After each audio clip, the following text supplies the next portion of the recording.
El Paso, Texas is a gateway to the United States and Mexico.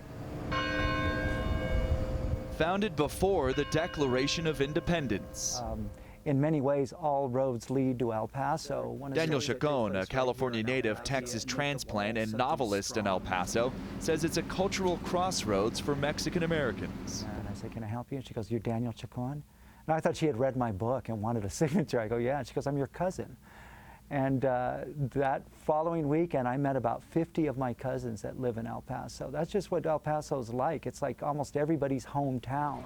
A hometown grief-stricken after a gunman murdered at least 22 people on Sunday, both American and Mexican. A total nearly equaling those killed in the city last year. Despite saying we're a big city, in top 20, we're a small town mentality. We all get together, we're friends, we know each other. Authorities say racial hatred and political rhetoric motivated the suspect. A reported online screed written by the 21-year-old man said he'd target Latinos and immigrants. I've never felt this kind of distress in my life. Communications professor Richard Pineda says the shooter picked the border city for a reason. There's no mistaking the fact that El Paso has been essentially under a microscope as immigration issues have come to the forefront.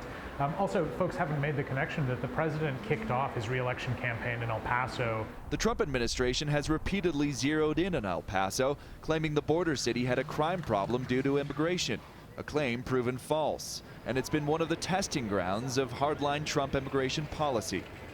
More than 700,000 people live here, coexist with their Mexican neighbor Juarez to the south.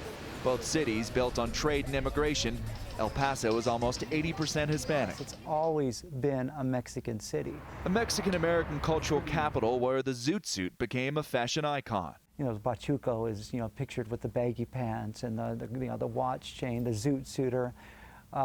Well, El Paso, for us, we call it Chuco. We say, I live in Chuco. A community of political activists, writers, poets, professionals, and merchants. We would have shown him around the town. We would have shown him what a wonderful place this is, that he can walk out at night and not worry about being mugged. At a growing makeshift memorial near the crime scene, El Pasoans lament and reflect. I am Irish, Mexican. My last name is German, my stepdad.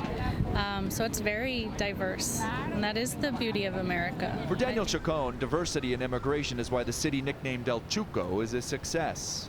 Most of us are bilingual. Even white people here speak Spanish. A binational city and a culture and history that span two countries for centuries. John Bone, Associated Press, El Paso, Texas.